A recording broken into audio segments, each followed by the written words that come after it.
right, welcome back to Goonie's World. My name is Goonie, also known as Colin, and I am joined, as always, by Meanie, also known as Ryan.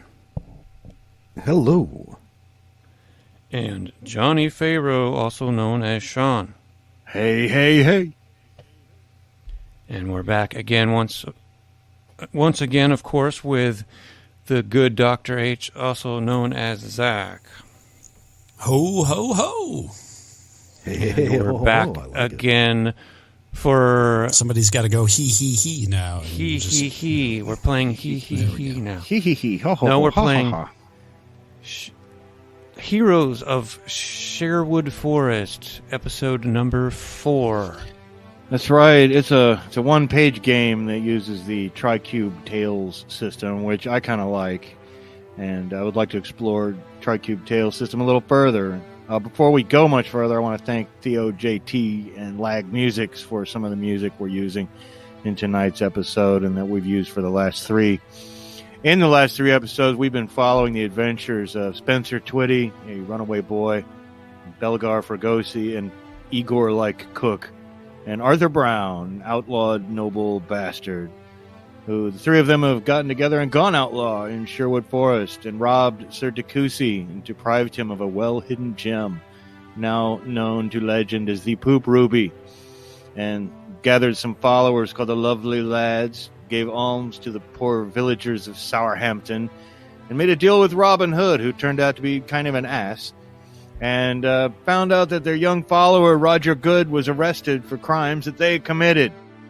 They think that he's the Poop Ruby Bandit, when in fact our heroes are the Poop Ruby Bandits. So they traveled to the Creswell Crags and awakened the legendary sorcerer Merlin, who taught them how to summon the demon Firiel, granted them magical powers to aid them in rescuing Roger Goode from the dungeons of Nottingham Castle. Belgar used magic to disguise himself as a guard, and bringing Spencer into the castle as a supposed prisoner, they managed to make their way into where the dungeons were. Meanwhile, Arthur turned invisible and grabbed an armload of gold from the grasping sheriff of Nottingham, who was busy counting up his ill-gotten gains. And at the entrance to the dungeon, the disguised Belgar presented Spencer as a prisoner. Spencer promptly announced that he was the devil, and the guards led him to where Roger Goode was being put to the question. They were in there breaking his fingers. And Belgar convinced the guards that the sheriff wanted to see Roger. And so in a quiet hallway by the castle kitchens, Belgar told the guards that Spencer is in fact the devil. And when the skeptical guards leaned in to look Spencer in the eye and see a vulgar display of power, the invisible Arthur rushes up and launched a kick at the guard's face. And I think that's where we will begin. So, I assume you were going to kick him in the face. I think that's where we ended last time, Arthur. Yeah, that seems about right to me. Yeah, I was just going to... Because I figured that was the, only thing I could really do that wouldn't, necessitate hands. Right. Which are holding an armload of gold, of course. Right. And when you're invisible and you're holding something, that's invisible too. So it's not like there's a floating pile of gold running around. But you do kick him. So go ahead and roll a challenge to kick this guard in the face. But since you're invisible, it's easy. So we just need the target number of 4 for that. And of course, remember, if you succeed, you will get to narrate what happens. There's another guard there. He's standing up. He's not kneeling down looking in Spencer's eyes to see a sign of the devil. But it's just you guys and the guard and Roger in this hallway by the kitchens.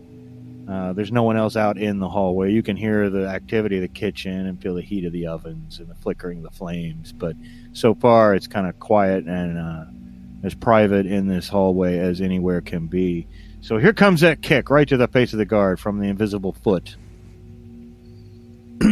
Right, so how many dice, first of all? You roll 3 dice, because I think this, you're very strong, and I think that you're exceptionally strong, and I think an exceptionally strong kick would be right in your wheelhouse.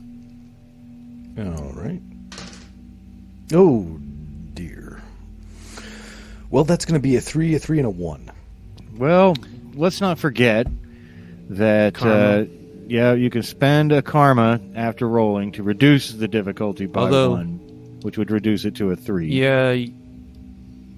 Oh, okay, yeah. And then you would succeed. So, would you like to do that? Yeah, I think I will. Okay, well, then you do succeed. You kick him right in the face, and what happens then?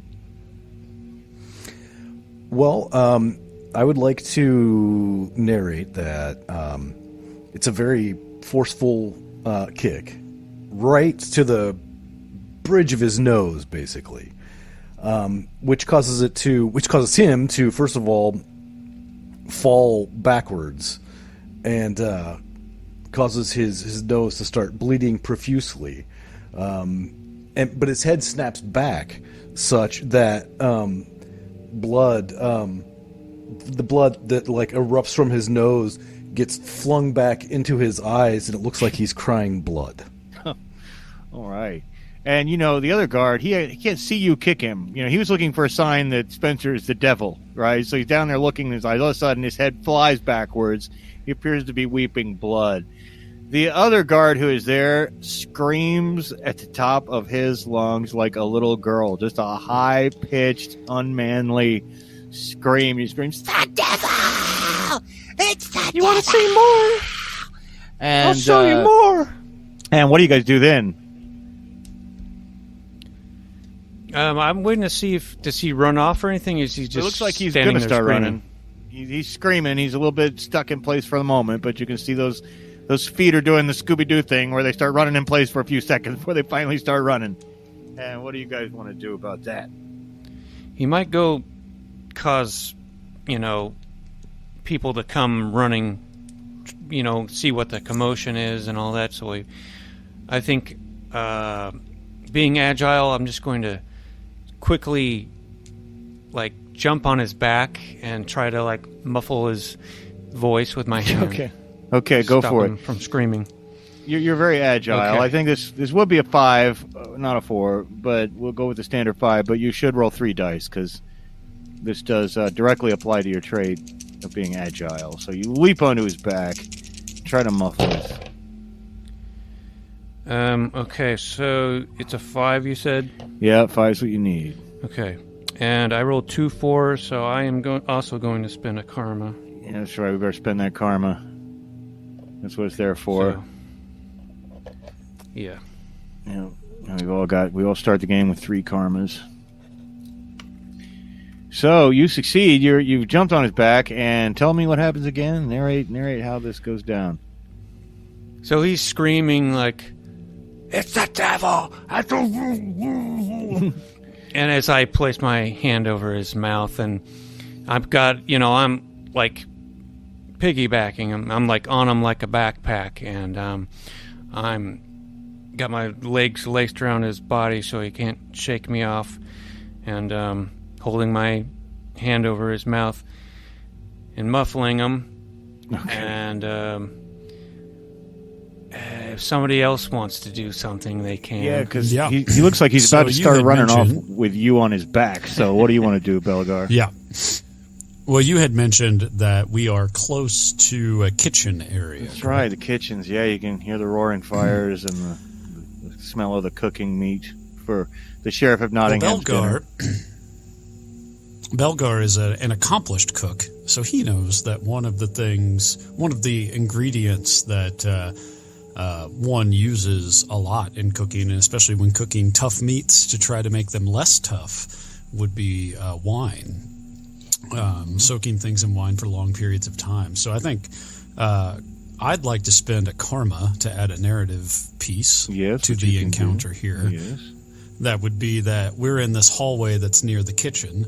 Surely it would make sense that perhaps there's some racks along the hall here that might have some bottles of wine or things of that nature upon them. Does that seem reasonable? I think it's totally reasonable. And yeah, in case our listeners don't know, in this game you could spend a karma to influence a story somehow or discover a clue or have some useful detail. So this is perfectly appropriate. So I believe that Belgar would reach onto that wine rack, grab what appears to be a nice hefty bottle, and club this dude over the head with it. Go for it. And I think that's a pretty crafty move, actually. So I think we can use your 3 dice, and let's go ahead and roll those 3 dice and hope one of them's a 5. Triple 5s. Oh, nice. 5, 5, 5. 5, 5, 5. Yeah, neighbor of the beast. And Buy a lottery ticket. And so, yeah, what happens then? So I would actually, with that amount of success, a triple success, I would really like it if the bottle doesn't break. Sure. If it could be, we're basically just, grab bottle, whack, knock him out, to where he passes out cold, basically. Mm-hmm. The other guy you had mentioned, kicked in the face, crying blood. I mentioned. Was it mentioned whether he was still conscious or not? I don't think he said that he was unconscious. I didn't specify, yeah. So, is he conscious or not? Well, I think we can assume I didn't intend for him to be knocked out. I had intended, and I didn't narrate this specifically, but I had intended for him to just kind of start screaming. Because it was going to look like he was sort of crying blood. He'd just be like, while this... Yeah, and I think he is. He's probably still gargle screaming. And probably some of this screaming has attracted attention, just not immediate attention. That's what Belgar is trying to cut down on. Boy, I tell you, if he's still conscious, the next step would probably be to take that trusty bottle and try and knock him out as well. Well, let's just do it again. His eventual plan here would be to knock these two out, take some more bottles of wine and kind of pour it on them, put some of the empty bottles in their hands to maybe give the illusion that these guys just came along and got super drunk and passed out in the hallway here. Okay. And don't forget, you still got Roger Goode in tow as well, So anyway, go for that. Why don't you hit him again, but let the target number be a 4 because he can't see. There's blood in his eyes. He can't see the blow coming. He's panicked. Uh-oh. A 1, a 2, and a 4. Okay. You said it was 4 or 5. All right. So, tell us what happens then.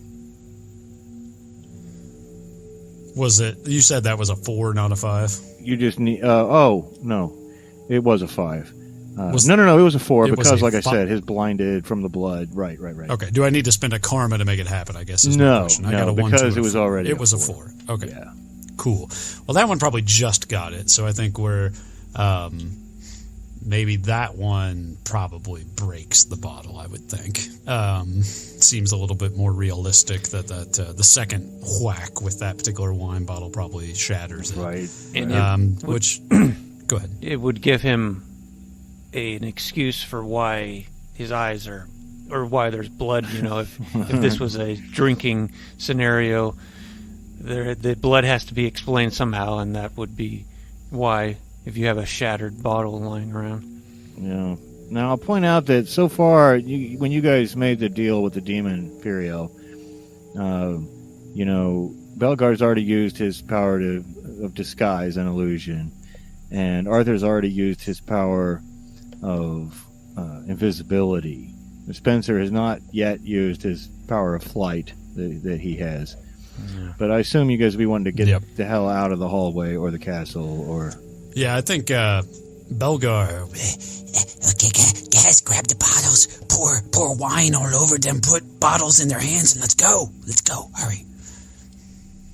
All right. Okay, yeah, so I will... we can assume you guys do that, and we'll assume you don't take that much time doing it, and... down at the end of this hallway that opens right back out to the courtyard where the guard barracks were, and the sheriff's counting house, and a few other things you passed on the way in. The only other way out of is back into the dungeons and out through the garderobe or the toilets, which Merlin, who lives backwards, is already warned against. But you can certainly do. So, which way do you guys want to run? Well, I think our adventures so far have involved enough poop that we don't need to add more into the equation. You're probably right. I think maybe just ride out, walk as casually as possible. I guess we have Roger Goode, don't we? Yeah. Well, Belgar's still this guy, so theoretically he can kind of move freely around. So he could the whole prisoner kind of plan is probably blown at this point. I don't know. I guess just got to make a run for it, or I've been waiting to use my power, so I could cause a distraction. Well, when you guys run for it out in the direction of the courtyard, there's been enough screaming that by now there's about a dozen guards, running across the courtyard towards the hallway that leads back into the kitchens in the dungeon. So you see them running up to you, but all they obviously don't see Arthur, but they do see a guard with Spencer and Roger in tow, who probably seem like they're prisoners, but they come rushing up and, what's all this about the devil? What's this about the devil? What's going on? What's going on? What is this? Why is this one out? And they're asking all kinds of questions about Roger and looking indignant. And half of them don't really recognize you anyway. I know you said you were with the mercenaries and all that. And there's a lot of guards, but they're certainly suspicious as they come rushing up to you, hands on the hilts of their swords, not drawn yet. But the situation is getting a little tense, and they're kind of in between you guys and the gate, Big Castle Gate, which is still open because it's daytime. And what do you guys do then? Well, I'm invisible. Yes, you so are. I'm just gonna run and dodge any people because they can't see me. So yeah, they can't see you, and you can just run right out the gates, with your invisible armload of gold. But meanwhile, and one of them's poked his head down into the hallway, and he's seen the guys laying on the floor with broken glass and wine bottles and all that, and he turns and he says, "What's happened here?" "The devil." "What do you mean the devil? We heard all about the devil." "Are you saying that the devil's manifested himself in Sherwood and in Nottingham Castle? The devil here in the very castle?" You've heard about the devil, but have you seen the devil? "Never seen the devil. I hope to never see the devil. Have you seen the devil, boy?" I am the devil. Fairy will take my soul, lay me in my hole. I will pay the toll. And saying the magic I will words. Rise up into the air. Okay, yeah. Well, jaws drop. You hear one go, "Dear heavenly God!"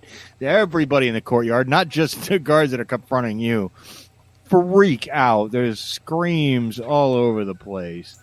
And now they're all screaming, "The devil! The devil! The devil child!" You will all burn! The kid told me that he had killed the sheriff. Go check on the sheriff. I didn't believe him, but clearly he's the devil. Some of them run off to check on the sheriff. But everyone is completely distracted. They're all looking up in the air in horror and fascination at this flying boy who's screaming that he's the devil.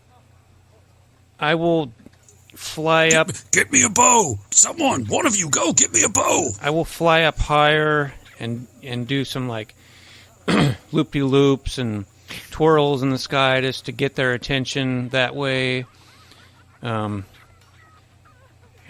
try to distract as many as I can. Okay, well, almost all of them are looking up in the air, with their jaws dropped. Some of them have fallen on their knees and they're crossing themselves and praying, but a bow is thrust into your hands, Belgar. What do you do with it?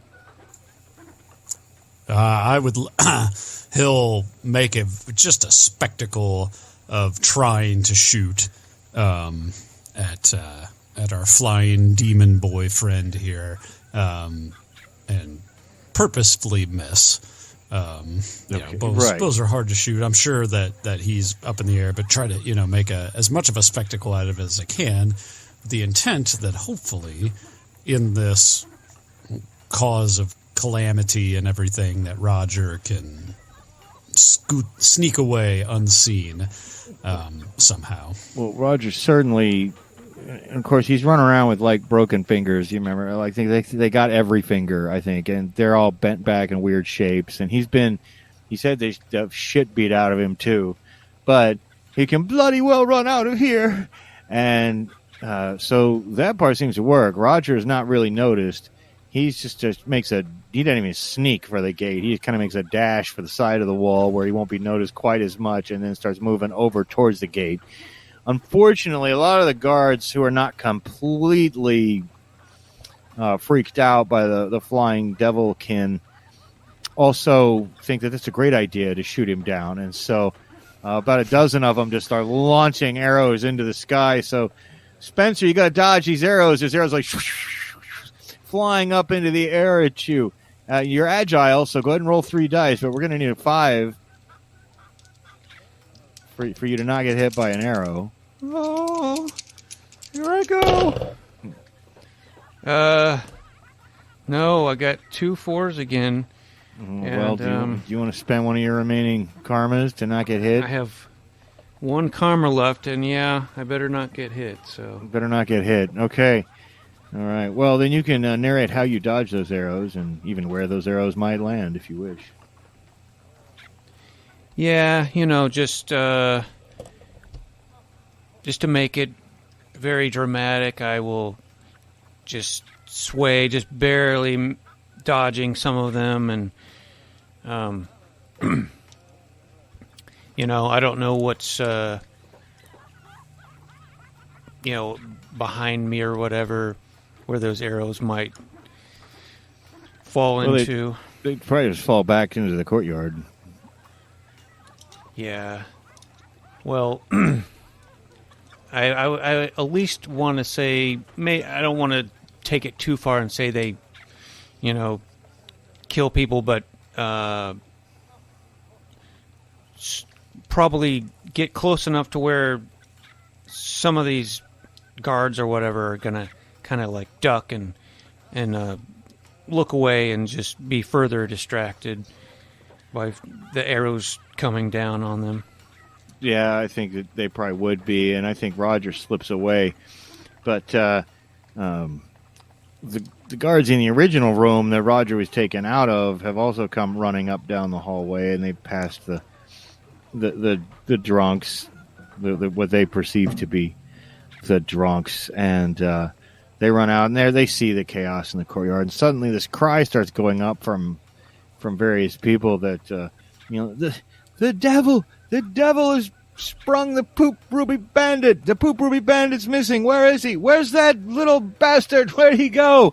And meanwhile, you've made your way outside the castle already, Arthur, and you see Roger just like make a break for the gate, and he just charges across the drawbridge and just starts tearing through the town. Do you want to keep an eye on him and follow him, or what do you want to do while you're outside?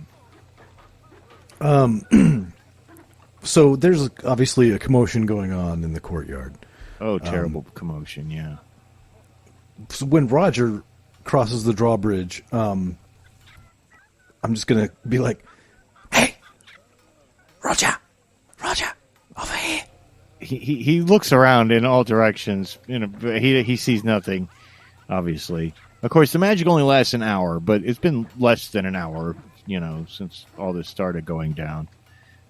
But he does his best to try to make his way towards the sound of your voice. But he's also looking back nervously at the castle gate. But I think he could probably find you if you help him and get close. And he's like, "Well, what is it? What's going on? Where are you? I see nothing. I see nothing, but I've seen so many wonders today. It's a wonder that you're not in league with the devil. Is that your voice, Arthur? Is that your voice? Is that you?" Of course it is, yes. And, I don't want to talk too loudly. I don't want to be heard, but if you reach out your hand about chest height... I sound like Richard Dawkins almost. That's weird. Anyway, if you reach out your hand about chest height and feel something and grab onto it and pull it out. As long as it's chest height, I'm not opposed.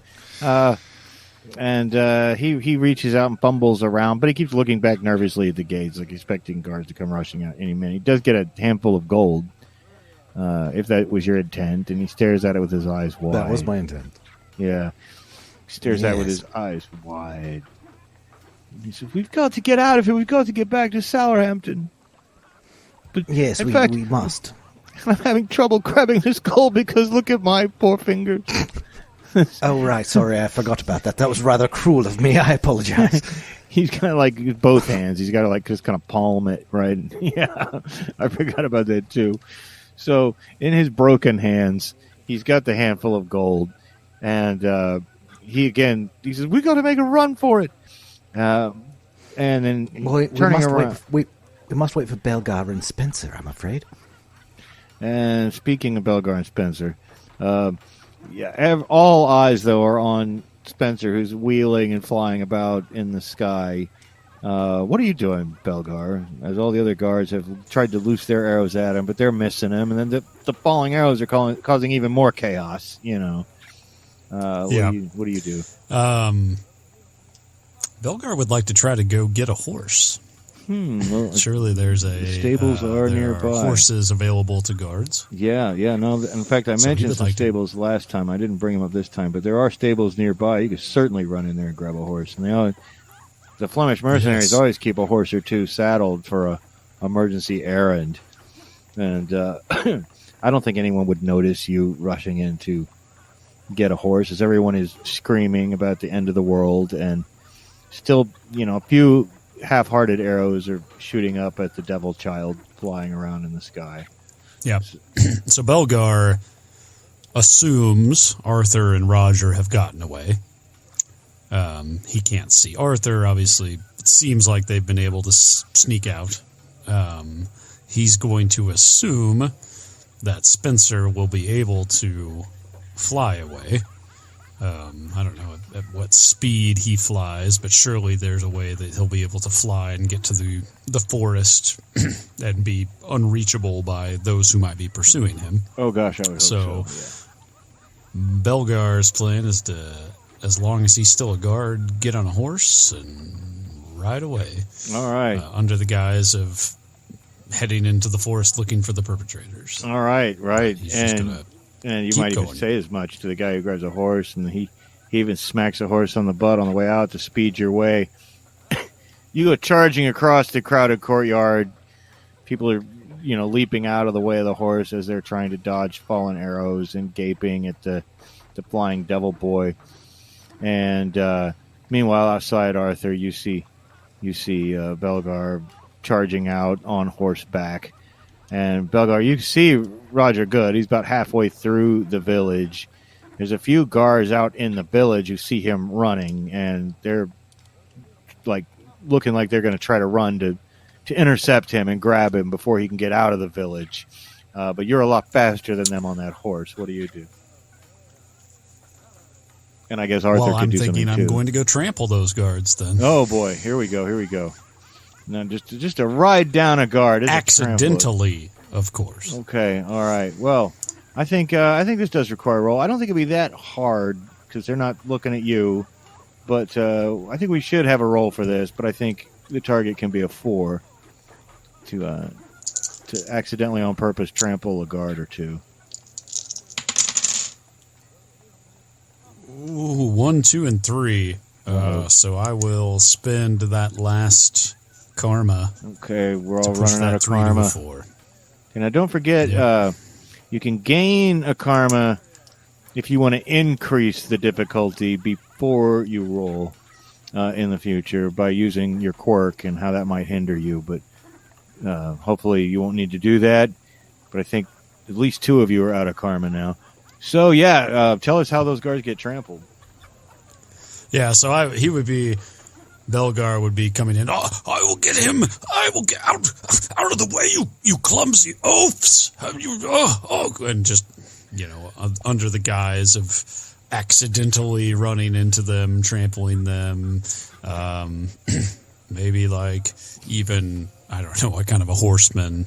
Belgar would be probably not a very good one, but being able to kind of stop and I don't know, where we pull back on the reins and the horse kind of picks its front feet up and goes, kind of a deal, that sort of a deal. Yeah. But mostly just trying to knock them over. If they happen to get actually run over, well then, that's what they get for being guards at the Nottingham Castle. That's right. In fact, and the couple, you do hear some cracking bones break. One guy's shin just goes off sideways, as a horse steps on it. But most of them kind of scatter and stumble and fall out of the way.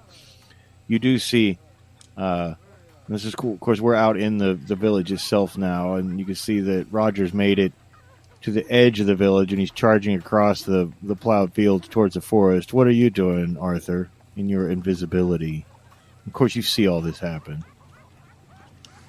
I think I'm just going to wait for Belgar to finish, and then hope that he'll give us a ride. No, because it looks like he's got it pretty much under control, right? With these people, like, getting all these broken bones and stuff. Yeah, and his plan would be delay long enough for Roger to get into the woods, and then eventually ride to where Roger is, get Roger, and go into the woods. Okay, so I think if you want to ride, Arthur, since Belgar can't see you, and if you want to ride, you better get over to that horse that he's on somehow, and figure out how to ride on the back of it while holding gold. You might have to make a tough decision there. Well, or just walk back he's not with all your gold. Holding the gold anymore, isn't he? You passed it on to well, Roger? I wanted to give him a couple coins to just yeah.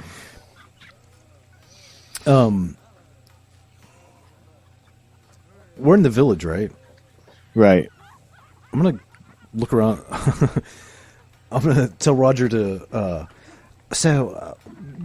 get out of here and go into the woods quickly, and I will meet you there.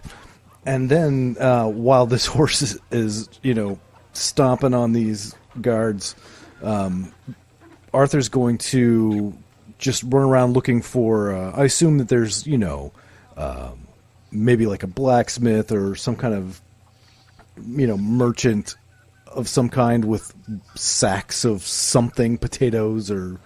But he wants to find, basically a burlap sack that he can put this fucking gold in.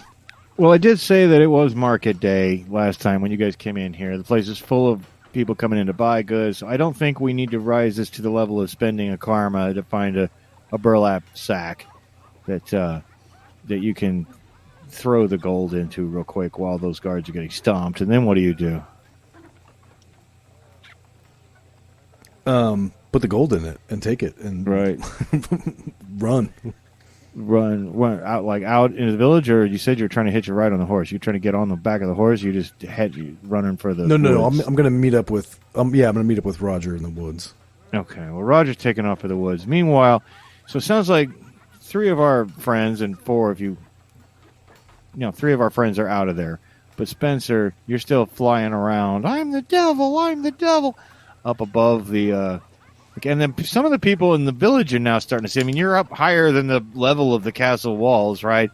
This is now is the point where people in the village are starting, spreading throughout the town and screams of the devil. Hey, this is the Middle Ages. Everybody loves the devil. Everybody loves to be afraid of the devil. And now a bit of a panic is starting in the village itself as everyone's pointing in your direction as you loop-de-loop and fly and pirouette above the castle walls. What do you do? And you can see Roger from your vantage point. You can see Roger charging across the fields, almost to the forest, and you can see Belgar riding out after him on the horse. And what do you do? So. Did you mention like a drawbridge earlier? Yeah, it's down, so they can get across it easy. But well, I don't know if it would help, but if it would, I would like to kind of swoop in and maybe if there's a way to close a drawbridge. Yeah, you just gotta release the catch, and then the drawbridge will pop back up on its counterweight. But I think so. You fly over and do that.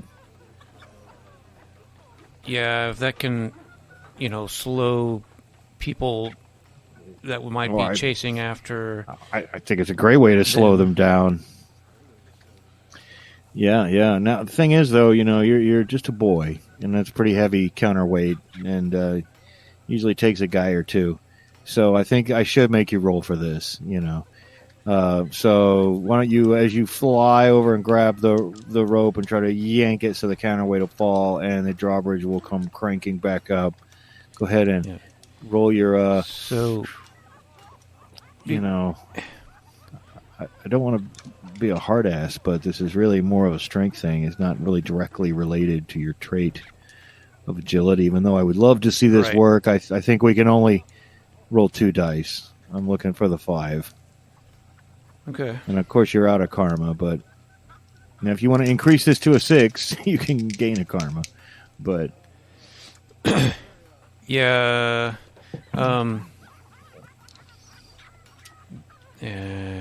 I mean, if I say, like, use my what is it? My quirk, which is naive. Like, maybe I think this is a super easy thing to do. Sure. Because I'm naive, I don't know how they work. And so I think I'm just going to be able to, just easily do it quickly. So okay. Well, yeah, I might as well. The difficulty increases. The difficulty increases to 6, but you do have a karma. So if you roll a 5, you can always bump it back down to the 5. If not, it just may fail. And you would still get to narrate the consequences of failure. Well, I rolled a 6. So. Hey, what do you know? What do you know? So yeah, you fly over, you grab the rope, yank it. Apparently, it was easy. Apparently, you weren't so naive. The counterweight falls, and the drawbridge just swings up. And then what do you do? Maybe, yeah, so I think I'll take off in the direction that my friends are going. Okay. Flying, I assume? Yeah, but I don't want to, like, give their positions away by flying directly, over them. I'll head in that direction, and then once I get to the woods, maybe I will go land, and so people aren't tracking me in the sky. Right. If that makes sense. That makes total sense. And I would think within, a few minutes or something, you're all back in the woods, and you're at the edge of the woods. Immediate pursuit is not forthcoming because the few guards that are out in the village itself are not going to take initiative to go charging out and chasing you. The people in the castle are still trying to lower the drawbridge and get out. And so you guys have a bit of a head start. And I assume you'll just regroup and run like hell through the forest, right? Yep. Back to Sourhampton. Everyone go. But let's not forget, we've got to return these wax dummies or whatever. You dolls. do. You got to go back and bury your mannequins. You had 2 more days. Good point, little one. Yeah. We should do that now. It sounded like if we don't do that, that would be very bad for us. You'll die if you don't do it on the 3rd day at midnight and go to hell. That was the deal. So. And maybe Merlin has some, or maybe we could get the demon to fix our friend's fingers here. He'll need those eventually. Well, you do know where you could get some healing, which is the Abbey, but you have good reason to believe Sister Maud told you that when you gave her that amber necklace that you stole from Decusi's mistress, Beatrice. But you also know that the Flemish mercenaries went to the Abbey to look for, they thought the Pooperby bandits might be hiding there. Whether Furiel is interested in any healing magic as part of the deal, you don't know, but I'll assume you rush off and eventually, after some time, make your way back into Creswell Crags, where Merlin's cave was. Now you've already replaced. Now the lovely lads were waiting at the forest edge for you, and they've all rejoined you again. So you got about a dozen adolescents running with you in the forest. when you get back to where the magic circle was outside the cave, it's still scratched into the ground. Remember, you scratched into the ground with a sword and wrote some demon names around it. It's still there, only a little bit disturbed by wind. So do you want to rebury your little beeswax mannequins of yourselves then? And by now, I think an hour has passed, so Arthur's visible again, and Belgar looks like Belgar again, and Spencer's not flying. And Roger's limping, but he's keeping up. And so, yeah, I'll assume you could probably have Roger on the horse with Belgar. Not a terrible idea. Seems to make sense. That makes sense. So, yeah, I'll assume, yeah. Do you guys want to bury let's your all mannequin? bury our mannequins. Yeah, and unfortunately, if you wanted to summon Furiel again, you have to wait till night and wait for Saturn to come out. So this is still morning. You guys stayed up all night last night doing that. You arrived at Nottingham in the morning, so it's probably like midday now. It'd be a long wait for night. But when you bury the mannequins, the last one of you buries the little mannequin in the ground, the circle that you created on the ground just dissipates into smoke, rise up in the air. There's no sign that magic circle was ever there. Meanwhile, Merlin's huge rock is still rolled in front of his I was going to say his tomb, but his napping place, and there's almost no sign that anyone was ever here. But you could tell Roger, definitely, he's been beaten, his fingers are broken, he definitely needs care. You hope that Sister Maud is still hanging out in Sourhampton, and but can I assume you'll make your way back there rather than waiting around for midnight to summon Furiel? Yeah, I think we should count ourselves lucky we got away with doing one deal with her. We shouldn't make another. I think if we head to the Sourhampton, maybe Sister Maud will have some training and healing. Maybe she can fix those fingers for you, Roger. Maybe she can give him a hand. Is that what you were saying? Oh, it's not funny. It's not funny. I hope I may never shoot a bow again. What kind of a bandit will I be? But at least I'm not in those terrible dungeons anymore. They beat me severely. But I didn't talk. I'm no snitch. I didn't say anything. They kept asking me where were the rest of the Poop Ruby bandits, and I didn't say anything. Anyways, you guys are making your way through the trails back towards Sourhampton. There's actually a long line of nuns walking down the road. They're limping. Their white habits are all stained. They seem like they're moving in the same direction you are. They're just coming from the crossroads that would have led to the Abbey earlier. This is about where you hid from those Flemish mercenaries when you were on your way to Merlin's cave. And Sister Maud's not with them, but they are startled when they see you guys, but you're obviously not soldiers. Some of the nuns are like bleeding from minor wounds, but mostly they just look dirty, and they're shocked and surprised when they see you. But there's like 24 of them in his pilgrimage, and they gather together defensively until they realize you're probably not a threat. A couple of them even recognize Roger. One of them runs up and touches his leg on his perch there on the back of the horse. And she says, "What has happened? What has happened?" We just rescued Roger from the dungeons. And he was injured by the guards. Well, we have problems of our own, believe me. The Flemish mercenaries, they came to the Abbey looking for the Poop Ruby bandits. I can only assume that's you? The one and only Poop Ruby bandits. Well, heroes of England. And Arthur at that point is going to take handfuls of gold and just begin throwing them at the nuns. Well, they will certainly, not frantically and with as much dignity as they can muster, they will pick them up. And thank you. God bless. God bless. This will help for the rebuilding. You know, they tore the place apart and they burned it. They burned all the wooden parts anyway. The stone superstructure is still solid. They didn't kill anyone.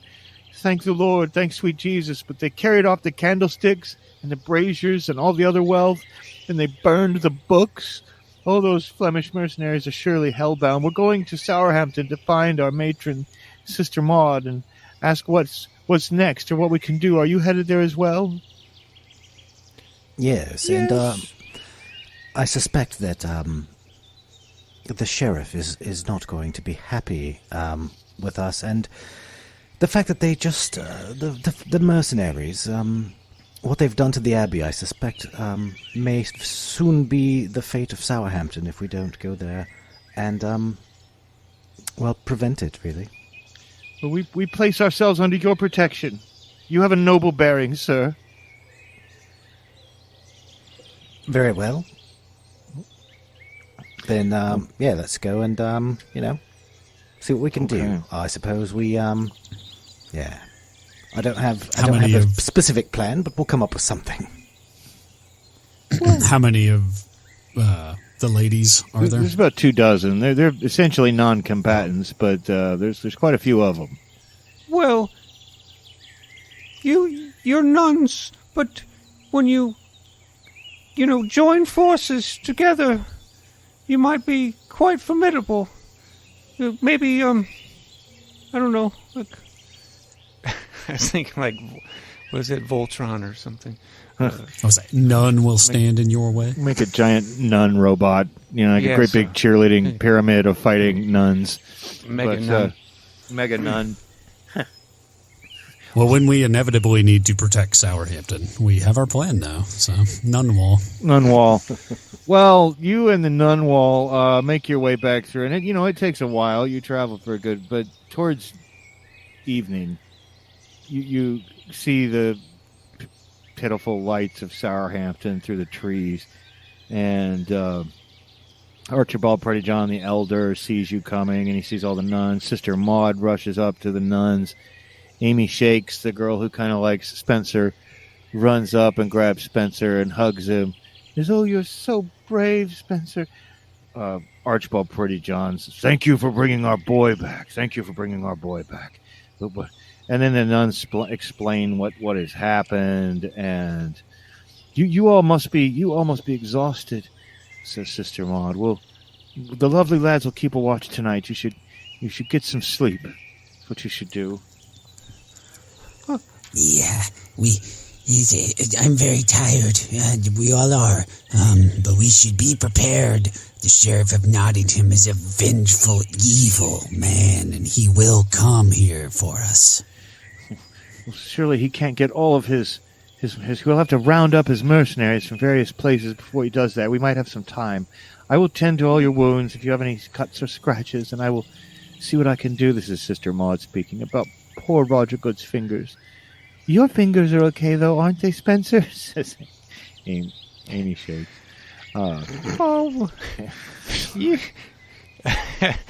You'll see, they're great. What is wrong with me? We're going down a bad road here, guys. Going down a bad road. Anyway, you get some much needed sleep and some minor patching up, and the next morning when the cock crows, and you're eating their greasy porridge there for breakfast, and everyone's still nervous. This breathless peasant. Who's calling my porridge greasy? No, if you're cooking, then the porridge is excellent.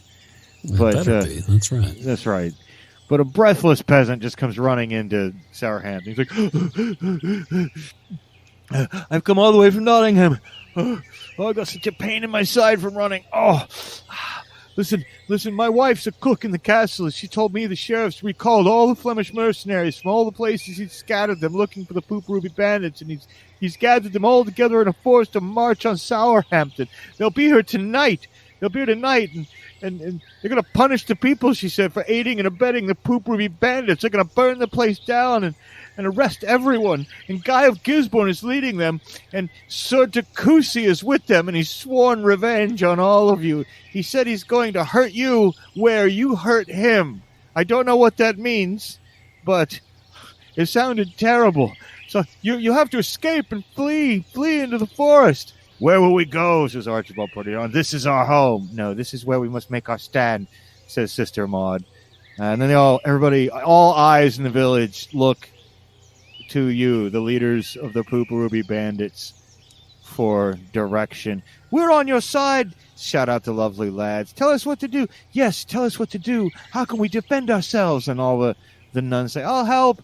And Archibald, on his one leg, hobbles up, and you can have my sword. You've got my pitchfork, says another. Lead us, tell us what to do. And my axe. Yeah, and my axe. Well, we've got to have a montage of training, and yeah, you definitely need a training montage, and you got a day. Basically, you got like an 8-hour work day. You think if they're going to get here in the evening, you have some time to prepare. Can we assume they will surely come in force? Yeah, can we assume it's impossible for me to separate like Robin Hood, Prince of Thieves kind of trappings to this place that we're in here with, and in that case with walkways that have been put up, Ewok village style kind of. Sure, the lovely lads are crafty that way, and it's a Robin Hood-ish legend. We can assume that any of the trappings of a Robin Hood legend would be present.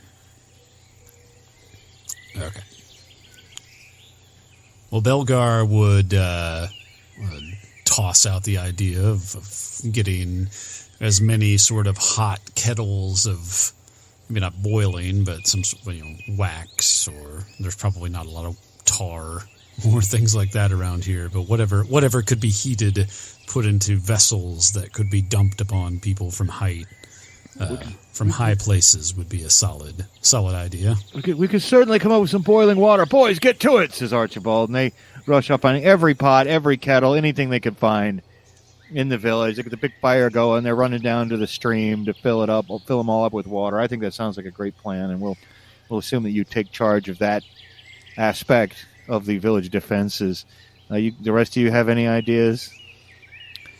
I think we should dig some pits and put some spikes in there and that sort of stuff.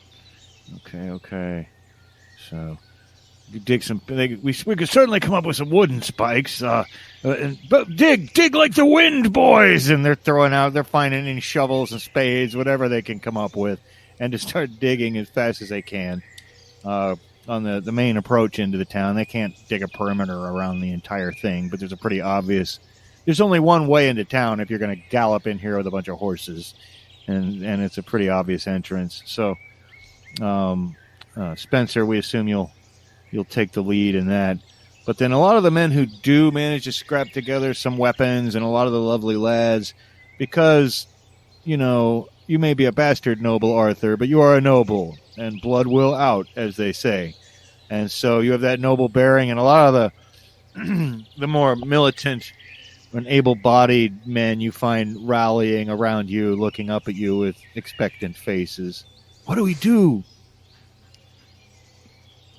Well, I think what we need to do is find a very mighty tree and fell it, and make one end pointy, and then make it into a giant swinging trap with ropes that we can unleash upon the horde of mercenaries when they arrive.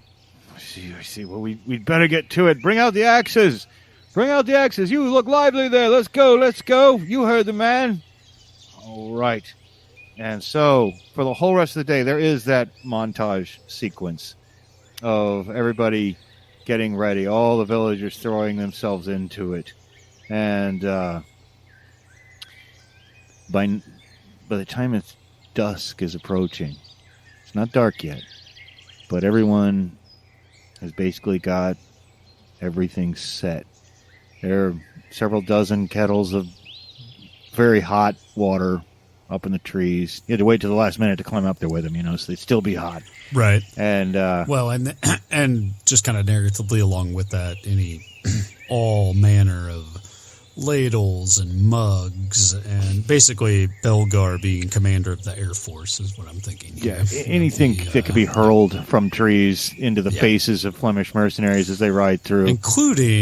Including himself, if the opportunity should arise. It would not be the we'll get there. Would not be the first time he has launched himself at a target.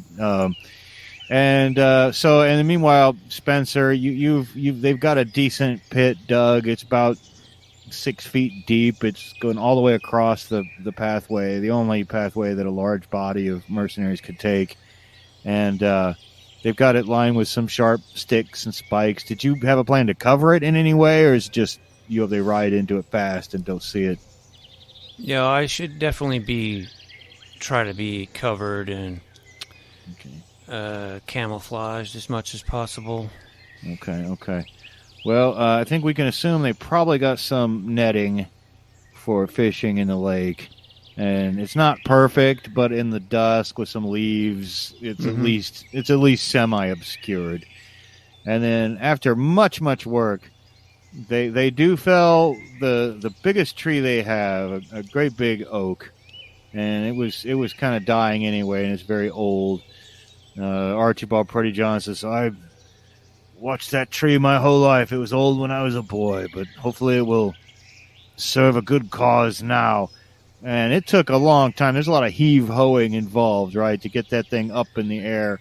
And I assume this is set to swing down on them, essentially as they're entering the village, right? Or exiting the forest. Really, it's like down the edge of the forest. Yeah. Right. Okay. All right.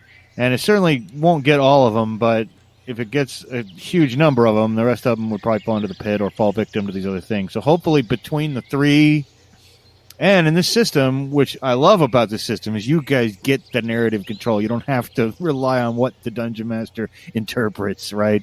So everybody's then waiting. Now you talk about a montage sequence. Now there's that sequence there always is where it's just one shot after another of people's faces. Quiet. Everyone in the village is quiet. Watching the woods, listening. And then suddenly in the distance you can hear hoofbeats. And it's louder and louder and louder. And you can hear, even though I don't think you've met him yet. Well, I think he might have been in Counting Money with the sheriff, but you hear Guy of Gisborne's voice screaming, "A pound for every head! A pound for every head!" Yes! And then you hear DeCousey's voice, "But those 3 poop ruby bandits are mine. I'm going to give them a ruby they'll never forget." And just then they come charging around the corner, and I think the first thing they would probably run into is these hot kettles of near boiling water. So why don't you, Belgar, go ahead and make a roll to... I think this was well planned, and you're crafty, so obviously you should get your 3 dice on this. You're kind of rolling for the whole shebang, though, as all the guys up in the trees are hurling things and dumping boiling water on them. Go ahead and make that roll, and then you can tell us exactly what happens. It won't get all of them, but you can probably get a lot of them. 3, 5, and 1. Hey, there's that 5 you need. Yeah, my only caveat would be that every single one of them will not be stopped by this, but I can certainly see it getting a lot of them. So what happens? Well, I also so obviously just the hot liquid of whatever variety it is, water or whatever, hitting a bunch of them and causing pain, incapacitation, whatever it is. I also like the concept of the kettles themselves being pushed down or fallen and, kind of comically landing on some of their heads. And so you've got some of these mercenaries that are running around scalded, but then also have these big kettles on their heads so they can't see. So they're probably running around, bumping into each other, tripping them, and to just advance to the next part of the plot, it would be fantastic if there was a group of them that are doing this and they're pushing and they accidentally push any number of them into our good friend Spencer's spike trap or pit trap, whatever that is. Okay. That's a perfect segue. It's a perfect segue. Now, how well did you make this, though? A lot of them are being pushed. That front ranks are definitely charging and Some of them charging, some of them blindly charging with kettles on their heads. Other ones screaming because they're hot water on them, or they've been brained in the skull with a pewter mug that's been hurled from the treetops at them.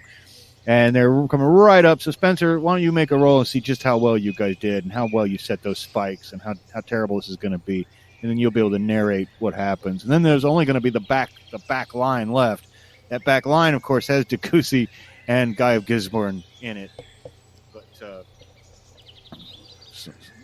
how many do I need to roll? Well, go ahead and roll your 3 dice. I would argue you could say it takes certain agility to string this netting upright and lay it all down and get the spikes angled in the ground just right. Now, you're probably going to hurt some horses here, but oh well, horses get hurt. No horses were harmed in the making of this podcast. All right, so here we go. And what? We're looking for a 5. I'm not gonna lie. I rolled 2 2s and a 3. Not good enough. No, not good enough. Not good enough. So you get to narrate you also get to narrate the failure, though, the result of it. I mean, I could see a few guys falling in, maybe, but you know. So what goes wrong? Yeah, so I'm gonna say, like, as they get closer, it's actually just the horses can tell that something's not right with that, right. And they kind of, get spooked, like it's, some kind of animal or something. They won't cross it, and maybe one guy, once a horse suddenly stops, one guy like topples over it and falls into the pit, but mainly the whole bunch of them are stopping behind the first horse that stopped, and they're kind of they're not just charging right over it, right? Maybe if the riders can get them to leap over it or something, but. Well, and I think a few of the guys would have fallen in already, especially guys with kettles on their heads, and so there's a decent amount of guys laying down there, but certainly not the whole force. But we have one final plan in our arsenal, which is the thing nobody notices, which is the giant oak with a sharpened point that could be just about ready to come swinging down. You've got the bulk of these guys sort of milling around and trying to induce their horses to leap over the pit. You can see now Guy of Gisborne, and he's no slouch. He's up there in his smoked black chainmail and his bullet-shaped helmet. And then, of course, you see Decussy, who's got this ridiculous French helmet with all the plumage on it and a bright blue cloak. He's real easy to see, but you notice that he's staying very much towards the back. But they're all in confusion. They haven't expected any of this. And so, Arthur, let's see how well your plan does. And, of course, you can enjoy great freedom in narrating this if and when you succeed. Oh, it's going to be 2 or 3. I think it should be 3. I mean, it takes some strength to haul a thing up there like that, and then some strength to chop that rope hard enough with all that tension that must be on it, And hey, he's holding up a 6 at the camera, my friends. So please tell us exactly what happens with your huge swinging pointy oak. Well, it comes down. I mean, I'm assuming it has to weigh an incredible amount. And I just have this imagining that he's just like pulls on it, and it just. How tall? I mean, was this tree? Tall. I'm assuming, and it just. Oh yeah. Would shred through the ranks. And I don't know if it's large enough or we had enough rope that it would reach the back ranks, but I'd like to. I think it probably would. Yeah, I would like to think that. I'm imagining Decussy sitting there in his, fancy armor with a smug look on his face, and maybe a little bit irritated that things haven't quite gone according to plan. And he's sitting next to Guy, and then out of nowhere, this giant tree just just rams in the pointed end, rams into the smoked chainmail of his buddy, and it just he just disappears off of his horse. It's like, where'd he go? You're talking about a guy. Yeah. Guy flies over, so leaving Decousy suddenly. Yeah, whatever happened to Guy Gisborne, we don't know. He just disappeared. He's not on the back of the horse. He could be like half a mile away in the forest, stuck in a tree. He could have been pulped. We don't know. But Decousy, his eyes are wide in shock. All the men around him are. He's like one of the only ones left still up. He looks over across the pit at the villagers who are now starting to step out, and he sees the three of you, and his eyes go wide in fear. So there's in the spirit of the narrative control here, so that log goes through, and now there's Decousy on a horse sitting next to a horse without a rider, right? Correct? All right. No guts, no glory. So Belgar would like to, wherever he is above all of this happening, and hopefully he doesn't murder this horse, would like to take a flying leap to try to land on the horse next to Decousy. Go for it. And I'm even going to give you the 3 dice on this because, you could almost argue for anything, but it's a crafty move, and I'd like to see it succeed. So 1, 4, 5. Hey, there you go. So Decousy's like, ah! when suddenly he looks over and you're right next to him on horseback.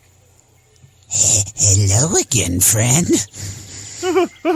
And he looks around and he looks at everybody and goes, retreat. And Belgar will take, I'm just going to freely think that he has a frying pan on him at all times. Oh, sure. And take that frying pan out and just smack the back, what do you call it, the haunch of the horse that Decousy's on to get it to take off. Okay. It does take off, but unfortunately, and it was facing, the village, so it actually, he's like, no, horsey, turn around, horsey, and it's charging right into the village. And I'm going to say the horse is smart. It leaps the pit, but now Decousy's like on horseback, and he's the horse is turning about in fear. There's dozens of angry villagers all around him, and he says, I'm sorry, I never meant it. No, I'm with you. Do you want your Pope Ruby back? Of course I do. I'm assuming we kept it, right? We didn't give it away. You never gave it away. Okay. Well, I'm going to assume that I have it then, just for narration. And I'm going to put it in my slingshot. Archibald Riley. Right Archibald Riley. Archibald Prettyjohn sees what's going on, and he just pantses Decousy, just yanks the pants right down, and now he's like better. Bent over his horse, and you slingshot the Poop Ruby, and we're gonna have to roll for this, but I want it to work so bad. I'm lowering to 4. Okay. So he's pants like kind of bending over or whatever, and we've got Spencer like with his Poop Ruby in a slingshot, rearing back, and I just just imagine the lucky lads or lovely lads start singing like this song. They do. They start singing the song again. He's like, "Stop singing that! Stop singing that!" And he's crying and humiliated. So go ahead and roll. Let's see what happens with that Poop Ruby. Let's see if it goes back from whence it came. Here you go. You can take it back. You realize the force that's going to have to be in that sling, but all right. Well, I wrote two 5s and 1 4. Okay, well, that's what you needed. So go ahead and narrate what happens. What happens when that Poop Ruby hits its mark? Well, yeah. So. Just hole in one, basically. Hole in one. I'm going to hope you put it in your mouth and spit it up and lubricate it a little bit, But the hole in one. And again, there's this high-pitched squeal like a pig scream, as the Poop Ruby goes right back up Decousy's ass. And there's this huge cheering. Meanwhile, the Flemish mercenaries who haven't died or been smashed or burned, you can hear them, "Discuben, discuben, discuben." They're all running away. They're running like mad, fleeing the scene. Decusi's screaming at the top of his lungs. His horse gets scared at this point, though, and then bolts. And he's like, and he's off into the forest. But at least he got his ruby back. And there is great rejoicing. All the people cheer. A great cry rises up. Everybody's patting each other on the backs and hugging each other. They go around gathering up all the kettles and start trying to prepare a big meal. Sister Maud comes up to all of you and says, thank you so much. But this is far from over. Guy of Gisborne, if he survived, will certainly be back. Decusi you may have scared off for good, but the Sheriff of Nottingham will never countenance this humiliation. I'm afraid your adventures in Sherwood Forest may only be just beginning, my friends. But for tonight, we celebrate. And then Amy Shakes comes over and gives you a great big kiss right on the mouth, Spencer. And I turn as red as a ruby, yeah, but not a poop ruby. Not a poop ruby. And then there's the obligatory scene where they hoist you guys all up on their shoulders and cheering, carry you back to feast. And then there's a clapping sound. And Robin Hood steps out of the forest. Jolly good. I couldn't have managed that better myself. I say, you really are great robbers. I do hope you'll join me in my fight against Prince John. And I think that's as good enough place as any to just go ahead and wrap up our adventures in Sherwood Forest. All right, I was debating whether I should smack Robin Hood, but I just smack Robin Hood. He never said his name, so that's right. He didn't say his name. Bilgar could go. Yeah. Okay. All right. Well, those are adventures in Sherwood Forest. I do like this. If you're looking for a good rules light system, I like this Tricube Tales a lot better than some other ones we've done. And there are dozens and dozens and dozens of these mini games. Again, you can get that go to Drive-Thru RPG. You can get the Tricube Tales like for $1 for your phone, but you don't even have to pay the $1. It's just cool to do. It's the PDF set up to where you can just flip through it on your phone. They've got some extra rules for stuff we didn't really use, but it's still a very rules-light system. And Zach, thanks for joining us for this series of adventures. Anytime. Always a great time to join my friends on the Goonies World podcast. All right. And we'll probably take a week off after the series, but we'll see you next time with something completely different.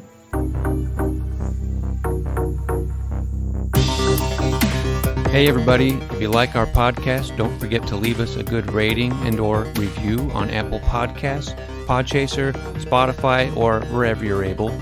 Subscribe to us on YouTube, follow us on Twitter at Goonies_world, and check out our website at GooniesWorldPodcast.com. Email us at GooniesWorldPodcast@gmail.com. Thank you for listening.